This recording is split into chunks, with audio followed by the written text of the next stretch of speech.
So you caught the behavior. You paused, you recognized it, you saw it, and you stopped it. Now let's talk about why you think you did what you did. And now, this is not the cute answer. This is not the socially accepted answer. This isn't the version that keeps you comfortable. The first why that we're going to talk about, that initial why you think you behave in the way that you behave, it is to protect your ego. Usually, not your truth, not so much your truth or the truth. And sometimes we don't even realize what the truth is. We have to move past that defensiveness because that's essentially what that is, that defensiveness that's trying to protect you, and really get to the meat and potatoes of what's going on. So, if you remember in last week's episode 4, we talked about the automatic behavior, whatever that behavior is for you.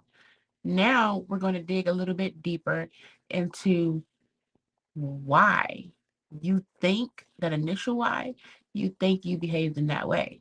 So last week we learned how to pause and observe, separate the behavior from our identity because that's not the same thing. We are not bad people. We just do things that are outdated, right? And then once we see it, the better we have awareness and we can see it, the quicker we can change it. So we're not here to shame. We're here to actually learn, see ourselves, and grow. So I'm just going to read from my notes. Y'all know how I do because I want to make sure that it's structured and I give you actual real steps and business. So let's get into it. I had to get that out. So we learned awareness alone isn't enough for change. So now we have to investigate. So what is the initial why anyway?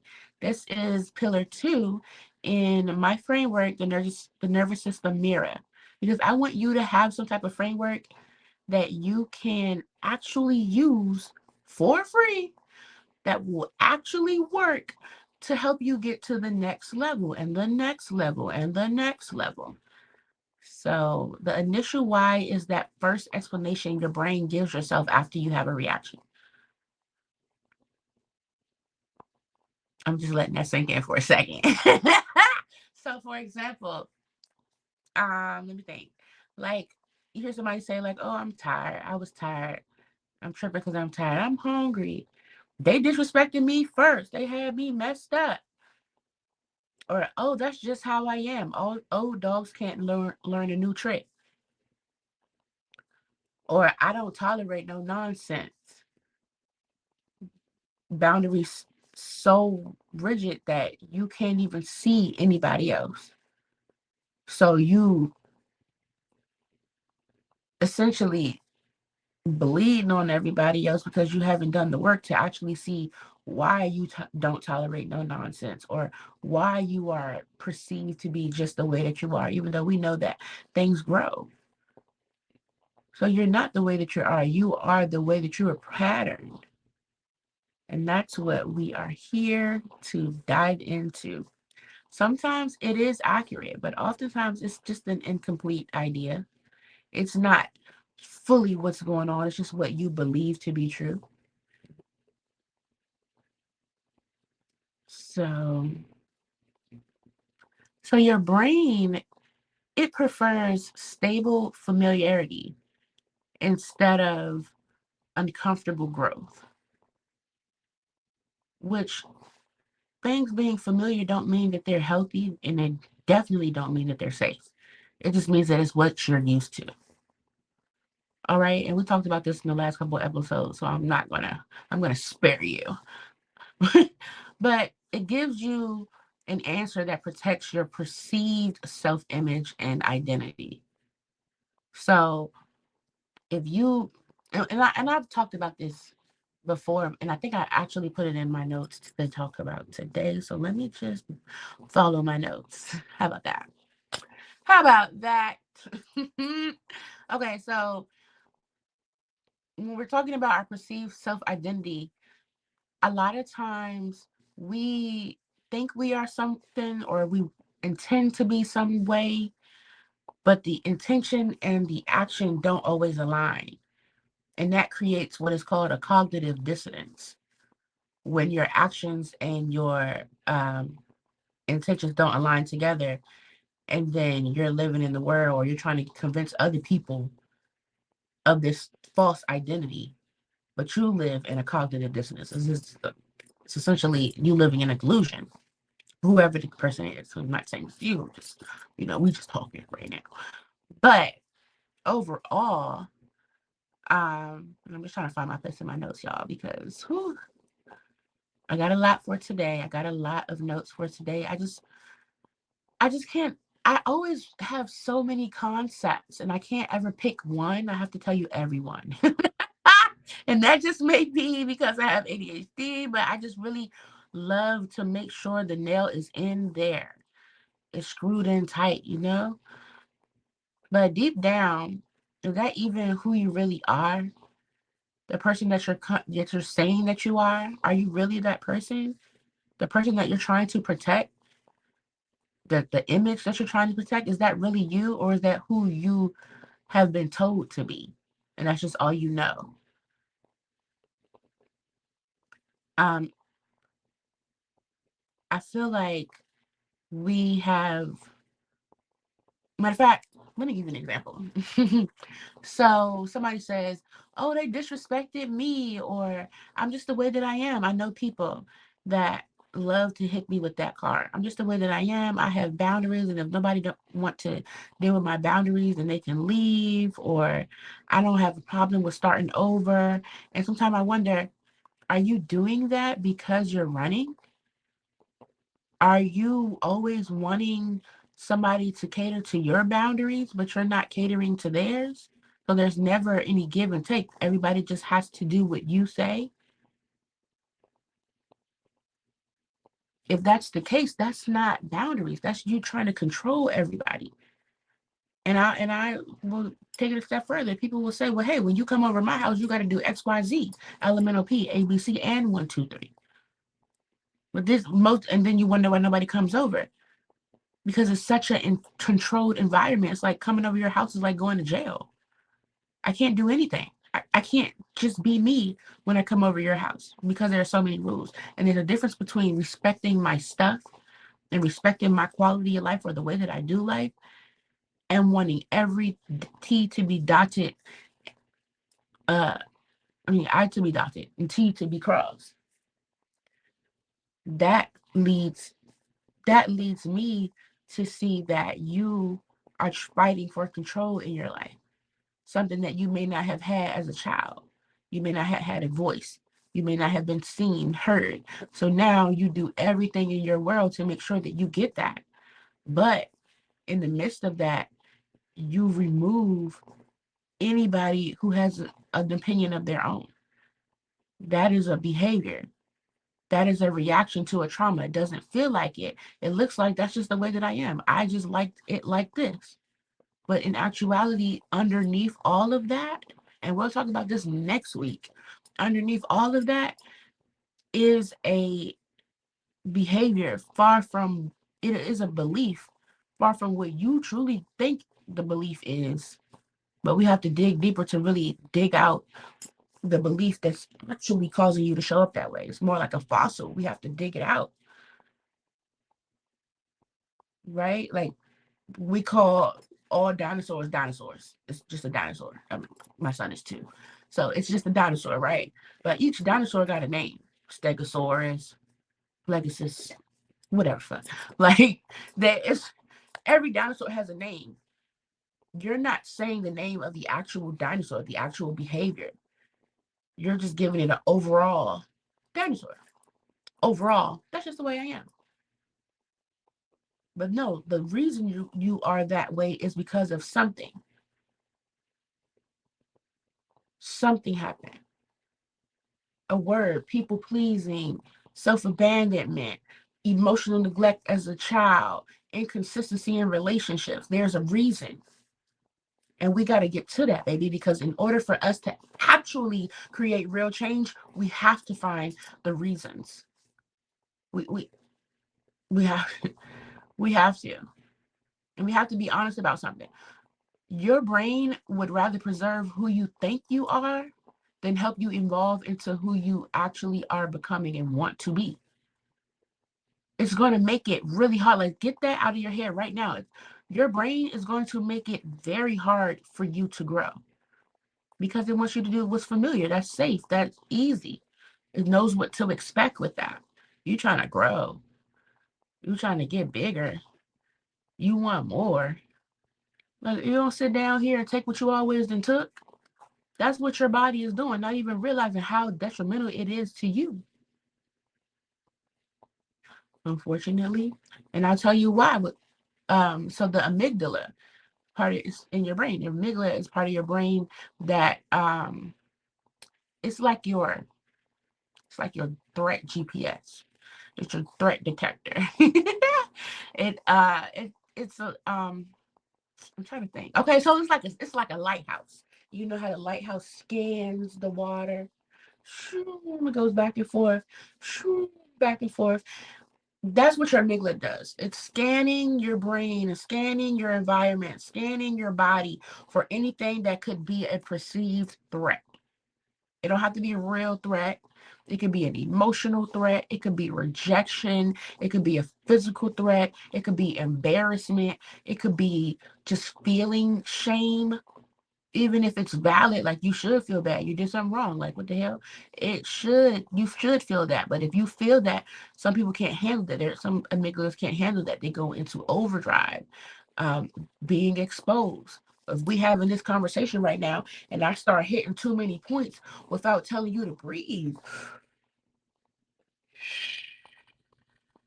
if you start seeing yourself too much in what somebody is saying, and that starts to make you feel exposed instead of vulnerable, it feels like I'm exposing you. You wasn't ready to talk about those things yet. Now you feel exposed. Your amygdala is going to step in. It don't always have to be a physical threat. I talk about this in my book, Big T and Little T trauma. Big T trauma is like a physical sexual assault, something that you can see, something that is a known trauma. Little T trauma is the things that we don't realize is trauma. Being inconsistent, emotional abuse, um, the fear of rejection, fear of being seen. Those are traumas. Those are traumas. Emotional trauma shows up and feels the same as physical trauma. So little T trauma and anxiety, but those are the ones that feel the most pain, hurtful. Okay. And then when your amygdala senses those things, it makes your stress hormone rise. Your rational thinking starts to decrease. You start doing anything, saying anything. That word vomit, yeah, that's how you know your amygdala is online. Okay. Your amygdala said, oh, I'm clocking in. I have that issue. Word vomit come out real bad when I'm mad. Just, oh, I try not to get mad. I try very hard. Right? Your body it will start to prepare itself as if you are in battle, as if you're in the jungle and there is a cheetah coming after you. Your body will start to get ready to embrace for impact. Sometimes you may see your body physically start to shake. You'll shake. Some people stutter. Some people cry. They cry because they're mad and they cry, right? Um, the some people cry and it's a it's loaded. But then the brain creates this fast story. Oh, they're trying to do this, so I got to do this. They're trying to do that, so I got to do this. Like, for example, um, you ever jump to conclusions? Like, oh, they didn't answer the phone. They're probably out there cheating. Like, you ever jump to conclusions? They're probably out there with such and such. You only see one bag of food, so why you ain't give me no food? Whole time, everything in one bag. Like, jump to conclusions. That's because your amygdala came up with a fast story, trying to protect you from feeling abandoned, feeling like they left you out, feeling like you're not seen. Whatever it is, whatever it is, your brain prefers to have cohesiveness. It wants everything to be together. It wants to make it make sense. Even if it's not true, it wants to make it make sense to it. It wants to find a story that it can say, oh yeah, this the one. It wants that over accuracy. That's why you may hear people say, feelings are valid, but they're not real all the time. Sometimes you can feel like they hate me, my life is over, da da da da da. And like feeling is strong and it's real. You are actually feeling that. However, that does not make it true. They could just be disappointed in you. Your life is not over. You still living. You still breathing. It's just you just had a bad day. Not even a whole day. It was just a bad moment. And it just magnified because you were already feeling some kind of way. 9 times out of 10. You get what I'm saying? Does that make sense? Let me know in the comments if you understand what I'm saying. That your brain is not looking for accuracy. It doesn't want it to be right. It wants it to make sense. The initial why protects your ego before it protects your growth. So it's going to say, oh yeah, I flattened them tires because they cheated. It's not going to look at the fact that flattening tires is a pretty bad, like, it's not going to make you feel any better. It's going to inconvenience them a little bit, but it does more damage to you because now you could possibly be setting yourself up to go to jail or whatever. You're not actually getting the anger out. You're just moving it on to other people, but it still stays with you. So why are we stuck here? Like, why does this initial why, this place where we're okay with whatever we thought, whatever the reason is that we thought up, we're okay with that. Why do we stay there? Why are we stuck like that? It's because the picture cannot see the frame while it's in it. And I love that quote so much because the picture can't see the frame while it's in it. We can almost always find some reason to justify our thoughts and our actions. We're never actually looking at ourselves objectively, typically. We rarely feel like bad people, which we shouldn't feel like bad people, but we should feel like people who have done things that are unfavorable. And we should be able to sit in that. When we will judge others, we'll judge ourselves off of our intentions. Like, I didn't mean to do that. I'm a good person. We never want to really talk about how we may have shown up in a poor way. So usually you'll find people, when you tell them that, hey, they showed up in a poor way or they're not doing this to the highest extent, they get defensive. How are you going to tell me? How do you know? Whatever their defensiveness is. It's because we're always looking at ourselves based on our intentions. But we judge others based on their actions. But we don't look at our actions. We think that, like, because my intentions were pure, like, that's what you should look at. And that's not true. And I say judge loosely because I mean perceive more than anything. We perceive people, but we don't want to be perceived. We don't want anybody to tell us about ourselves a lot of times. And that is a hindrance more than anything, because having other people give you healthy feedback allows you to see those mirrors quicker. But everybody doesn't want that, and that's okay. We have to work our way up to it. We have to build the tolerance for it, especially to take feedback, because like, it's not always, everybody don't give good feedback and everybody don't give feedback well, if that makes sense. So take a deep breath. I'm taking my deep breath, y'all. I do want to say this is not easy work. It's simple, but it's not easy work to be able to look at yourself, say that you were wrong, take accountability, whatever that looks like for you. It's not easy, but I do believe you're worth it and you can do it. And you have to just keep getting up faster and faster and faster and faster until it becomes second nature, whatever it is that you are doing. Right? But we don't truly look at our own causes and effects. We don't truly look at our own actions a lot of times. We'll judge, we'll perceive, but we won't step in and make changes, right? But that level of honesty can typically only happen when our nervous systems know safety. And a lot of us, our nervous system is looking for consistency, not the safety of consistency, because that can be poor, that can be negative, that can be outdated, whatever that consistency is. So don't build your safety net on consistency, build it on regulation. What and who allows you to feel and be regulated? That's where you want your consistency to come up and show up at.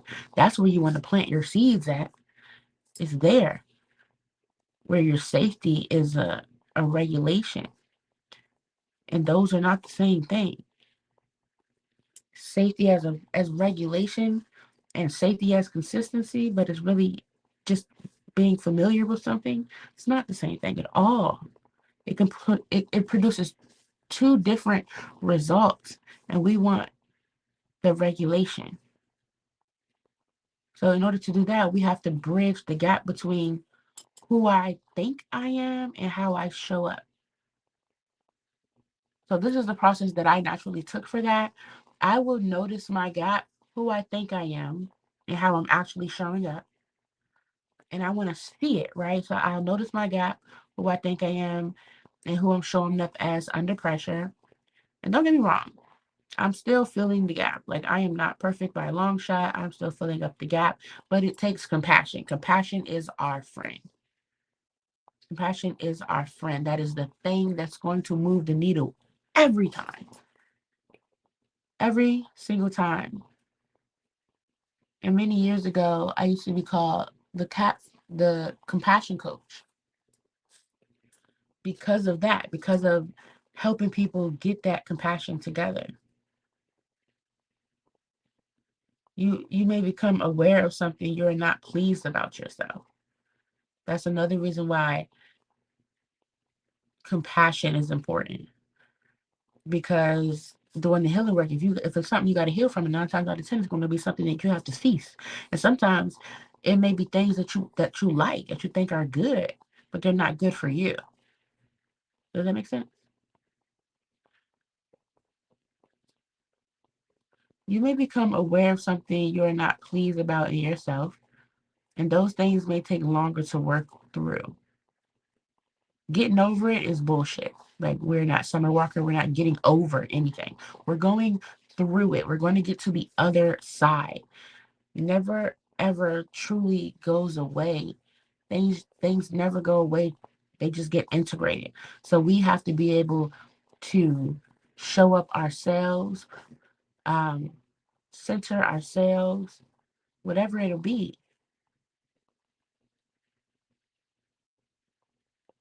Hope that's making sense. Self leadership can be difficult to build if you never had inner authority. So that's essentially what it is. It's self leadership, being able to go through things and not just get over it, get under somebody else, actually see the problem and decide that, hey, I want to dig deeper into this. That's self leadership. Okay? That's inner authority. You have to build up your inner authority. I had to build up my inner authority. I'm still building up my inner authority in some areas. Some areas it just be like, nope. And I have to force myself because this is the year of discipline. Like, we're going to show up and we're going to show out every time. But inner authority, that looks like not going against your own word. You have integrity to everybody. You got to have integrity to yourself. Not betraying your own boundaries. Stand on your business. If you said it, then you meant it, and stand on that. Don't keep making excuses and pushing the needle further and further away because you need more time to do X, Y, and Z. Been there, done that. Stand on it. Stand on it. Stand on it. Stand on it. Okay? Not constantly second guessing yourself. I get up, I show up. I put notes and sticky notes and execution boards and regular calendars that's filled out so that I can know exactly where I need to be so that I can trust my inner authority and build up my trust in myself. Not having inner authority looks like not collapsing, not the world is going to end if somebody tell you no, or if somebody disapproves something that you're doing, not needing to over explain yourself. A wise man once said nothing at all. Okay, yeah, that's great. hmm I do not care. I'm not showing up.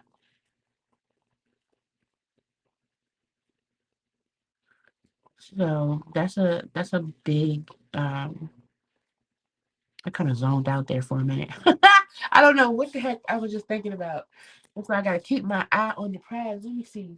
Do I got some more here? Take me a little sip of my chai tea.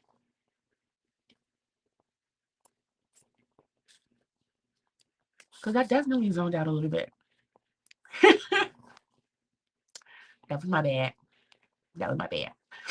But let's talk about this. We have to build up the inner authority within ourselves. In order for us to become disciplined, to become anything that we want to be, we have to be able to trust ourselves. We have to know that we're going to stand on business. We have to know that we are going to show up for us regardless if anybody else shows up for us. So again, that looks like not going against your own word. Have integrity, not betraying your own boundaries. If you say you don't like that, don't let nobody talk you out of it. If you don't like that, don't like that. Unless you decide that you see a different perspective and it makes you feel better. But don't let anybody talk you out of anything. Stand on that. Not constantly second guessing yourself. You had the thought. Now do it, build it, be it. Whatever it is, don't second guess yourself because nobody knows what they're doing. So you go out there and try some stuff too, okay? That looks like not collapsing when somebody disapproves. You should be at your grown. You should be able to take no for an answer without having a fallout. Like you get what I'm saying? I don't think Fall Out Boy has released any new albums. Just stop falling out. Like relax.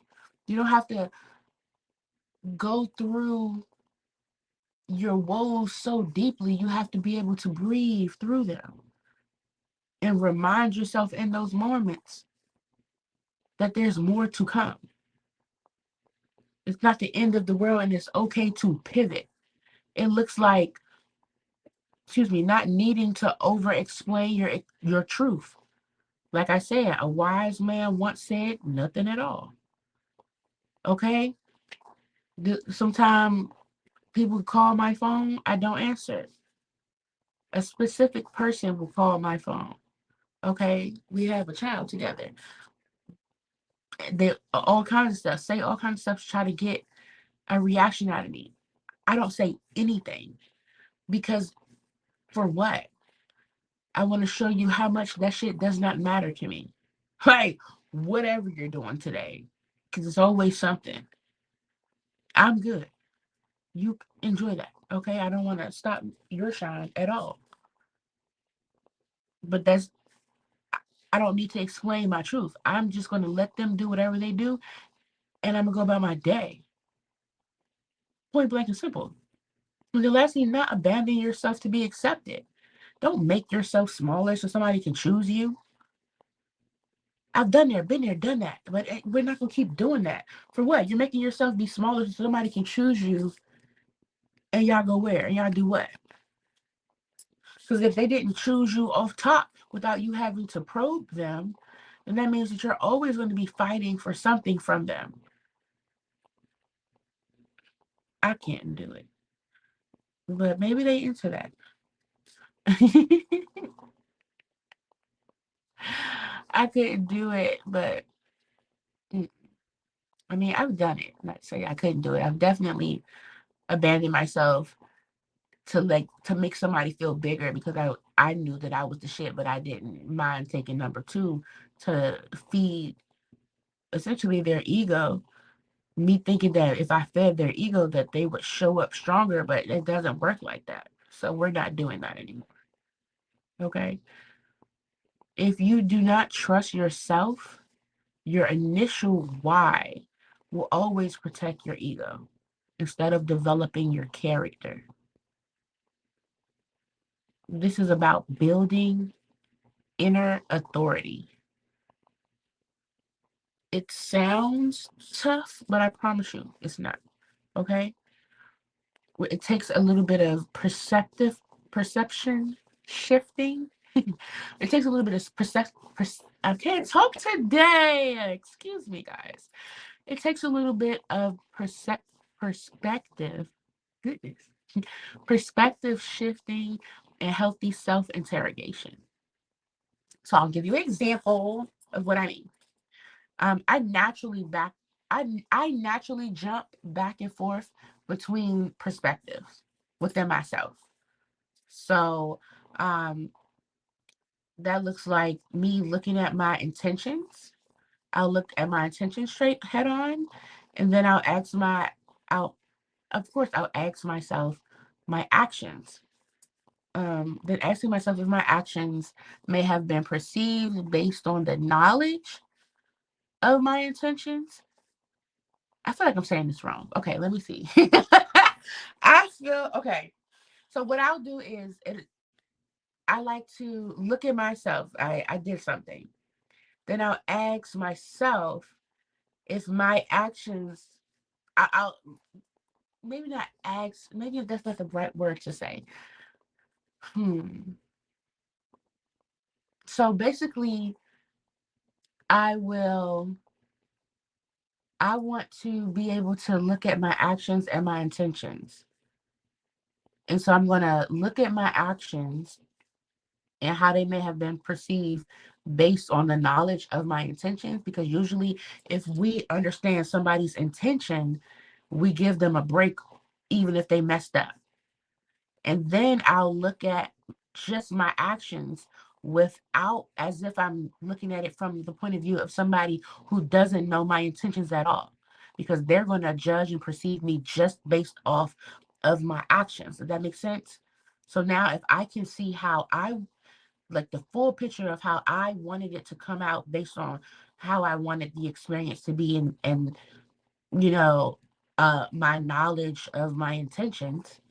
And then I'll also look at it from a perspective of, you know, Jack and Jill, they saw me do X, Y, and Z, and they perceived me to be X, Y, and Z based on what?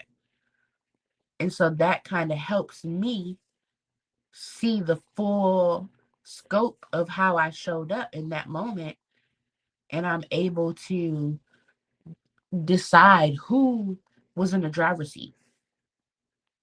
Was it little Victoria? Was it higher self? Who was in the driver's seat when I did this thing? So I'll decide, do I want to fix it? Whatever the thing is that I did, the perception, is it something that needs to be fixed? My actions, I need to show up differently? Do I need to clarify more? Or do I just let it stand and do nothing at all? Right? So I want to be able to see it, and then I can choose my next step. I don't just want to go through life on autopilot, right? So confronting ourselves can feel uncomfortable. I can look at myself, I can go back and forth with myself, ask those questions, and then look at myself and see that, oh, you was doing too much, or this wasn't correct, or that wasn't correct. Um, you didn't think about this person's feeling, or you missed that this person's time. And I'm able to see myself in a broader light, right? Confronting ourselves is always going to be uncomfortable. That's just what it is. You just got to get comfortable being uncomfortable, because physically, it's uncomfortable. It can be emotional pain. It's painful. It's uncomfortable. And then you bring into the mix the exposure that it makes people feel. Healing work makes people feel exposure. Confronting, having to confront, which is a huge part of doing the healing work, but we're just talking about confronting ourselves. Having to confront yourself is you having a lot of exposure, being exposed. Do you want to be exposed? Do you want people to perceive you? If you don't, then it feels like torture. But if you do, it's like, okay, let's dig deeper into the topic. And I know there are people out there that's gonna be down with both. Like, I don't want to feel it. I'm finished with this. I'll come back to it. And some people will fixate on it and they won't leave it alone. Just being honest. I just want to make sure that I am explaining it correctly because I wrote it all out and I feel like sometimes I'm writing in a perspective from things that I already know, and it can get a little lost in translation when I'm actually trying to show up and teach it. So give me feedback, y'all. Like, let me know if what I'm saying is making sense because I don't want to leave this pillar open to interpretation too much because I want people to understand and see themselves and not feel any type of shock or anything when you're realizing that, okay, when we get to the following pillars and it's like, oh, okay, I got to show up and do this, this, and this, but you skipped over this small pillar, which is just realizing that it's going to be uncomfortable when you have to confront yourself because it makes you feel exposed. If you know the why, then you know you can expect it. But you're just exposing yourself to self. And that's just vulnerability, a level of vulnerability that in society can be a lost art.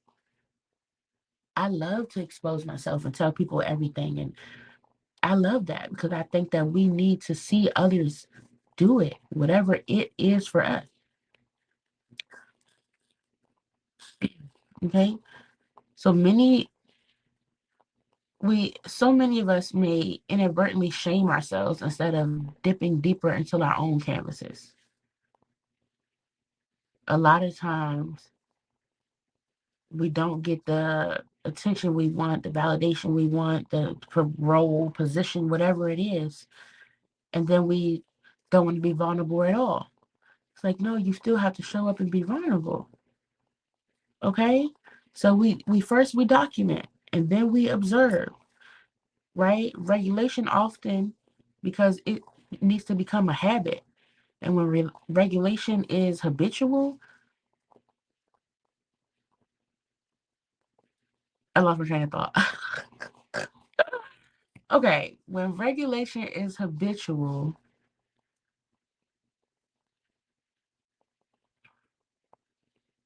when regulation is habitual, observation of yourself becomes seamless. Yeah. Observation of yourself becomes seamless because you're regulated, you're calm, you're cool, you're collected.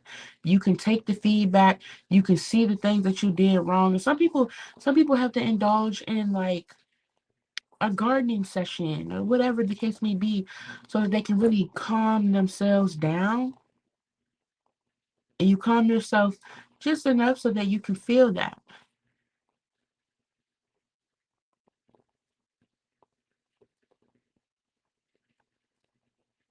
My mind went blank, but that's okay.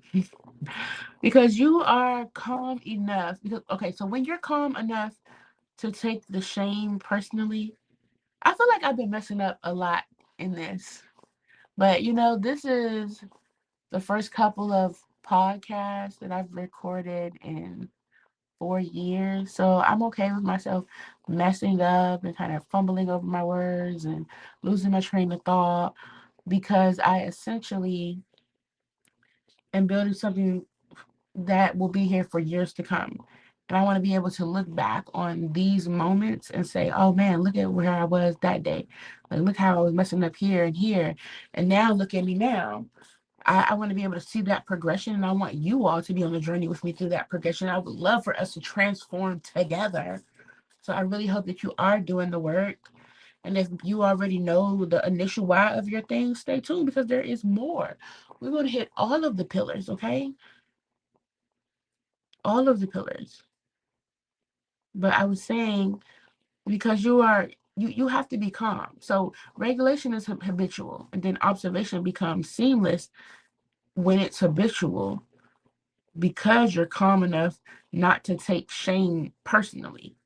You don't want to, you're going to feel shame, especially if you decide that you want to do healing work and show up differently for your family, change your life in any capacity. You're going to have to sh- show up differently. Um, and then you have to be calm. You have to be calm enough to not, I mean, I'm sorry, you're not going to show up differently. You're going to feel shame. And then you have to be calm enough to be able to take the shame not personal. It just comes with the territory. You cannot do healthy self interrogation while you're dysregulated. You probably victim blame everybody and whoever and what was me. And then once you come down, you start relaxing. Then you're like, oh, whoopsie. Like, oh my gosh. Yo, I think I'm tired. I do. I think I'm tired because my brain keeps like, I keep losing my train of thought. It's like, oh my goodness, what? Let me drink some water.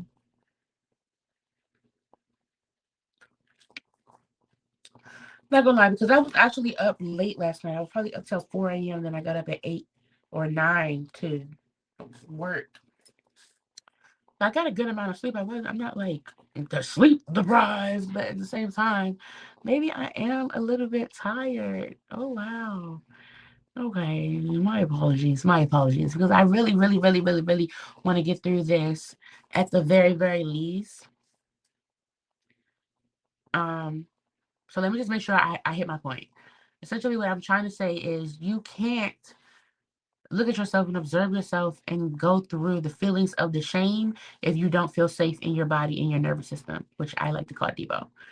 So if you are not feeling safe, that's a red flag to yourself that some movement has to happen. So I'll give you an example.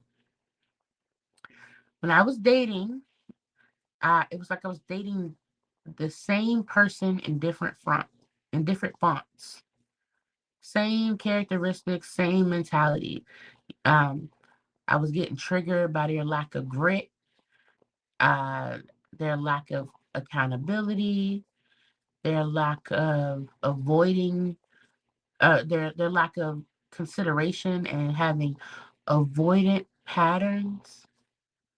It was consistent across the board. I kept attracting those people. And I also know that we attract what we are. So something in me was allowing for that to come up. And I had to observe myself to see what am I attracting and why am I attracting this. I thought that if I could see it and understand it in me and what I was lacking to attract a person like this, it would be okay. That I would be able to work around it. But it made me more reactive because my nervous system could never rest. And when the nervous system can't rest, you can't think clearly. You can't focus. Your nervous system doesn't feel safe. You saying and doing whatever.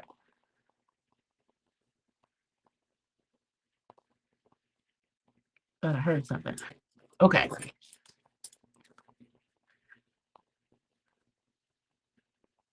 I just want to read my notes. I'm trying to get to my notes. And when the nervous system cannot rest, you cannot think clearly. That's what I said. Okay. Yeah. So you make irrational decisions, popping off, constantly arguing, going back and forth, whatever the case may be. Then I was executing on my boundaries poorly. I had good boundaries before I met them. And then I, in a sense, wanted to be chosen. So I started to let my boundaries fall to the side, hoping change would just happen in these people. Hoping change would just happen. It's a no. It doesn't work like that.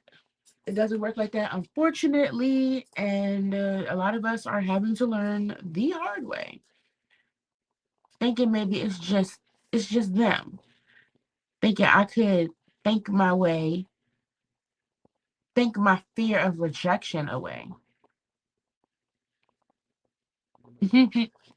No, it was still getting spotty, okay? Because I was allowing, okay, so what I had to do was essentially allow myself to go through exposure. So they would leave, come back, get put out, come back, leave again, come back.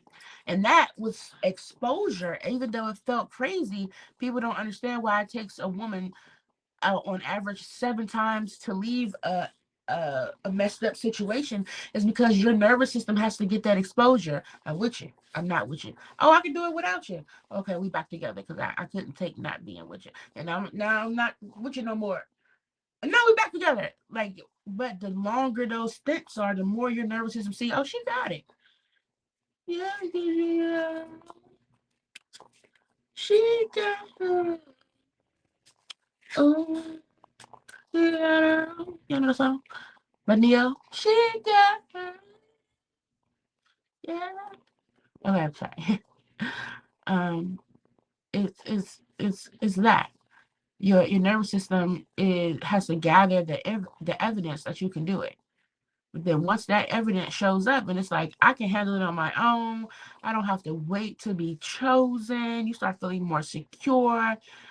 Me choosing me is what matters, and you really feel that and you really act on that. Not you telling all your people, your friends and stuff that, but on the side, in the back, you still talking to that person. No, you gotta decide and choose to be differently and show up differently. You choose it and then you do it. You do choose and do, choose and do. Your evidence has to be my lack of self choosing meant I had to fully tap into my self worth. Right? That was for me. I had to realize that I was choosing these people because of a flaw in my self worth, because I wasn't choosing myself fully. And that was my deeper layer for my initial why, that I indeed had to work on my own self worth, because I'm fat. Like, I'm amazing, I'm beautiful, I'm funny, I'm all of the things, but I wasn't showing up like that because I needed to make myself small so that another person could feel big. And we shouldn't have to do that. We should both be able to stand side by side.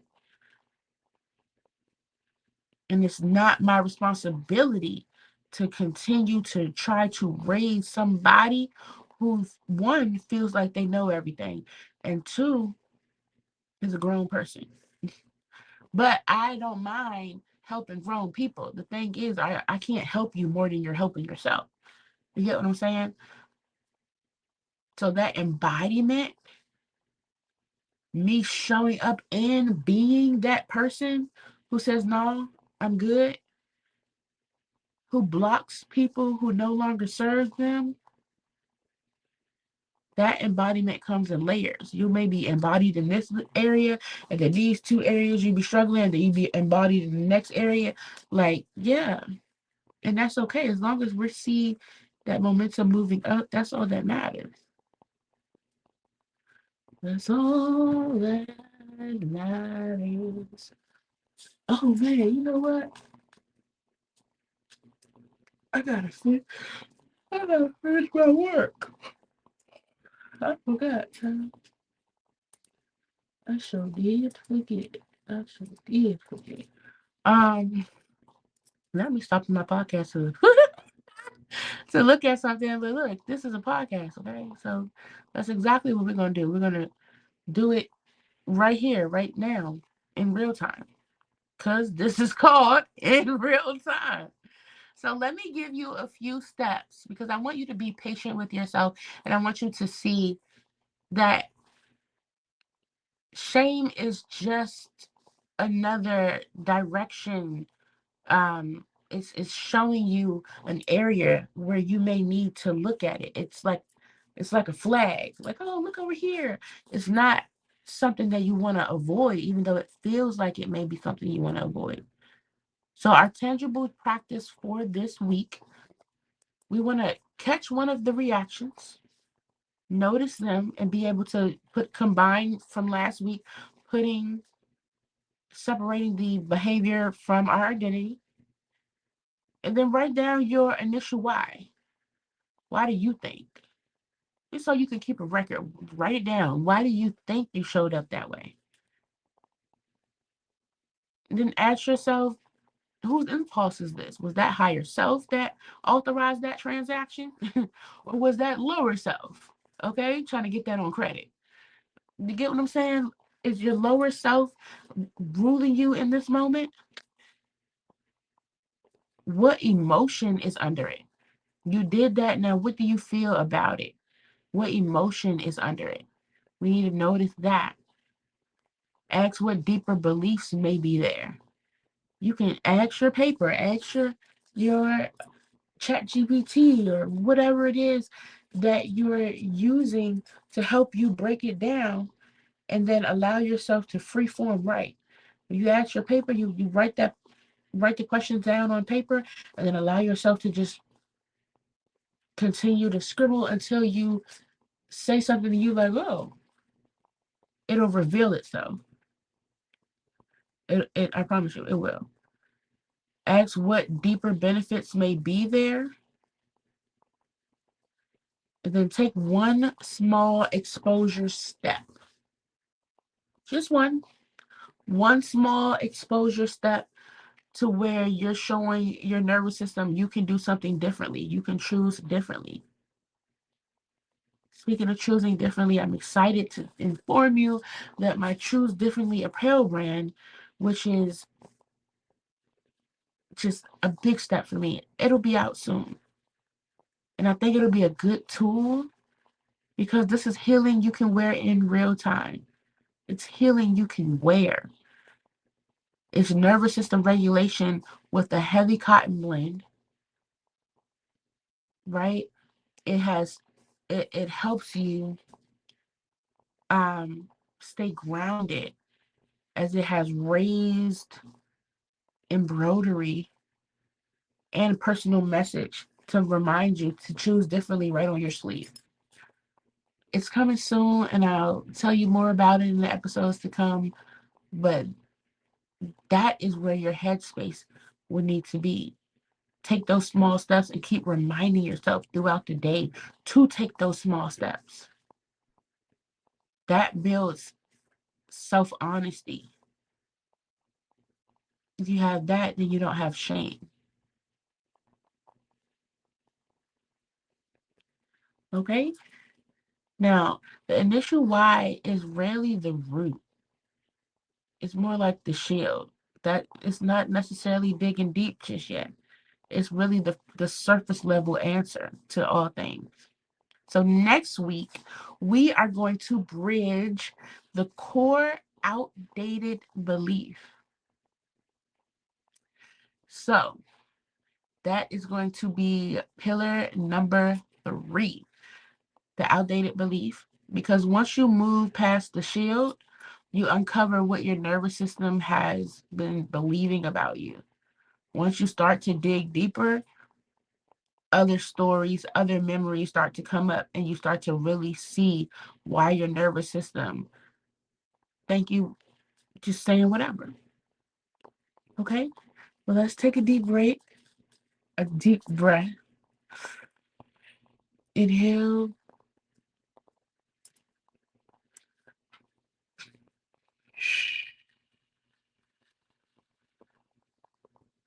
That was definitely a lot. Let's release all that out. Release all that out. All right. I am so glad We were able to dig deep up in there and talk about the initial why. Subscribe so more people like you can find this space and leave a comment. Let me know feedback. What exactly are you working on? Are you going to work on the 5 steps this week? I think it's 6. The 6 steps this week. Okay, leave a comment so the algorithm know that this conversation matters. And remember, healing is a behavior, not a personality trait. It's something that we have to decide and choose to do and show up doing consistently. The change starts with how deep you're willing to explore yourself. So, with that being said, peace and healing, y'all. This is Healing in Real Time. I'm out.